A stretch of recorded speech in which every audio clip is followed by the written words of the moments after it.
Magandang umaga mga ka-happy hour. Narito ang mga balita para sa MBC TV Network News Update 10 AM edition. Las Piñas LGU, kinansela na ang government work sa kanilang lungsod. Kanselado na ang pasok sa government offices sa lungsod ng Las Piñas. Ayon sa anunsyo ng Las Piñas LGU, ito ay bunsod pa rin ng nararanasang hagupit ng Bagyong Enteng.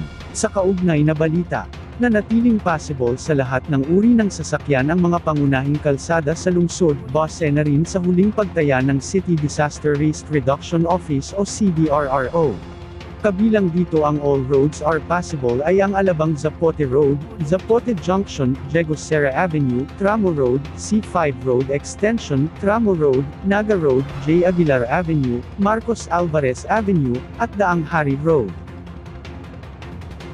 Samantala, sa MBC TV Weather Update, napanatili ng Bagyong Enteng ang lakas nito, habang mabagal na lumiliko pa hilaga-hilagang kanluran sa karagatan, sa silangan ng Polillo Islands. Ayon sa Pag-asa as of 8 AM, huling namataan ang bagyo sa layong 100 km, hilaga-hilagang kanluran ng Daet Camarines Norte, o 115 km, silangan-hilagang silangan ng Infanta Quezon. Taglay nito ang lakas ng hangin aabot sa 75 km per hour malapit sa gitna, pagbugso na hanggang 90 km per hour, at kumikilos pa kanluran-hilagang kanluran sa bilis na 15 km per hour.